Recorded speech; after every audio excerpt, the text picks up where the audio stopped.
وبركاته.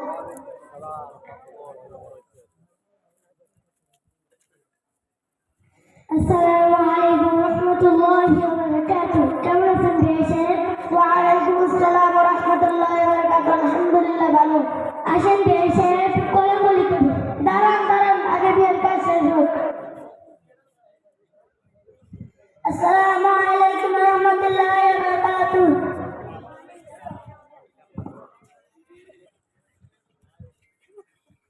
আদি তুমি কি হুজুরকে ডেকে নিয়ে আসো। হুজুর বাড়িতে আছেন? কে? আমি আদি। দাও আসতেছি। আসসালামু আলাইকুম ওয়া রাহমাতুল্লাহি ওয়া বারাকাতুহু। হুজুর ভালো আছেন? ওয়া আলাইকুম আসসালাম ওয়া রাহমাতুল্লাহি ওয়া বারাকাতুহু। ইয়াগফিরুল্লাহু লানা ওয়া লাকুম। আলহামদুলিল্লাহ ভালো। তুমি কি জন্য এসেছো? হুজুর আজকে আমার ভাইয়ের বিয়ে, আপনি কি আমার ভাইয়ের বিয়ে পড়িয়ে দিতে পারবেন? চলেন চলেন। আসসালামু আলাইকুম ওয়া রাহমাতুল্লাহি ওয়া বারাকাতুহু। ঘটক সাহেব, বিয়ের সবকিছু কি ঠিক আছে? আমি কি বিয়ের কাজ শুরু করতে পারি? জি হুজুর, সবকিছু ঠিক আছে, আপনি শুরু করতে পারেন। দাঁড়ান দাঁড়ান, আমার কিছু কথা আছে। কি কথা বলুন?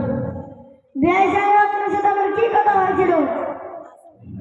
এই বিয়ের যৌতুক হিসাবে নগদ 2 লক্ষ টাকা, একটি মোটরসাইকেল, একটি ফ্রিজ ও ফার্নিচার সহ সকল আসবাবপত্র দিতে পারলে হবে না?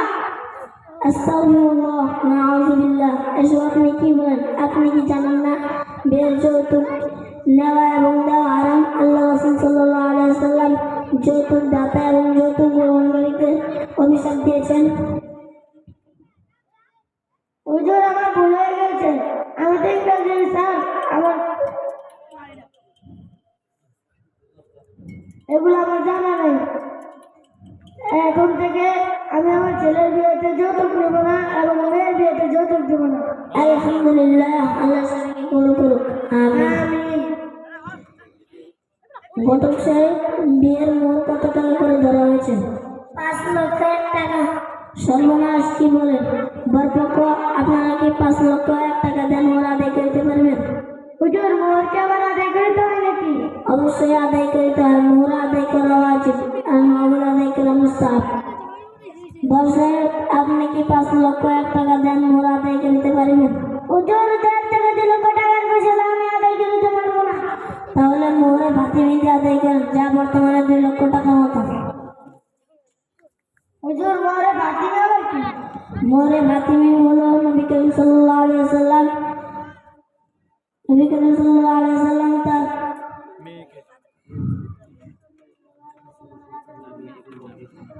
হুজুর সাল্লাল্লাহু আলাইহি ওয়াসাল্লাম তার মেয়ের বিয়েতে যে মোহর দিয়েছেন সেই মোহর। আপনি কি বলেন ইচ্ছা জেনে বিয়ের সম্বন্ধ এনেছেন? জি হুজুর। তাহলে আপনার মেয়ের বিয়ে আপনি নিজেই করেন, কারণ নবী করিম সাল্লাল্লাহু আলাইহি ওয়াসাল্লাম তার নিজের মেয়ের বিয়ে নিজেই করিয়েছেন। হুজুর, আমি তো মূর্খ মানুষ, আমার পক্ষ থেকে আপনি এই বিয়ে করুন।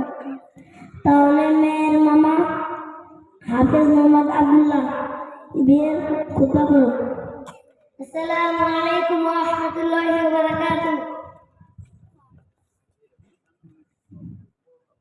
আলহামদুলিল্লাহি নাহমাদুহু ওয়া নাস্তাঈনুহু ওয়া নাস্তাগফিরুহু ওয়া নাউযু বিল্লাহি মিন শুরুরি আনফুসিনা ওয়া মিন সাইয়্যাতি আ'মালিনা। মান ইয়াহদিহিল্লাহু ফালা মুদিল্লা লাহু ওয়া মান ইউদ্লিল ফালা হাদিয়া লাহু ওয়া আশহাদু আন লা ইলাহা ইল্লাল্লাহ ওয়া আশহাদু আন্না মুহাম্মাদান আবদুহু ওয়া রাসূলুহু। ইয়া আইয়ুহাল্লাযীনা আমানু ইত্তাকুল্লাহা হাক্কা তুকাতিহি ওয়া লা তামুতুন্না ইল্লা ওয়া আনতুম মুসলিমুন।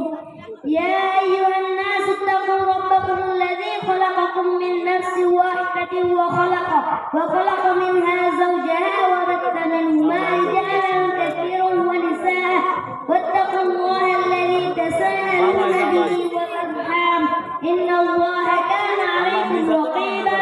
Ya ayyuhalladhīna āmanū ittaqullaha wa qūlū qawlan sadīdan yuslih lakum a'mālakum wa yaghfir lakum dhunūbakum wa man yuti'illāha wa rasūlahu faqad fāza fawzan 'aẓīmā.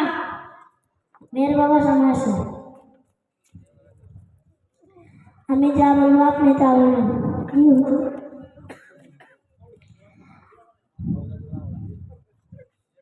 আমার মেয়ে মোসাম্মদ সুমাইয়া আক্তারকে জনাব আব্দুল করিম সাহেবের বড় ছেলে মোহাম্মদ এ রহমতুল্লাহর সাথে 2 লক্ষ টাকা মোহরে ফাতিমির নামাজে হাজিরানা উপস্থিতির সামনে বিবাহ দিলাম।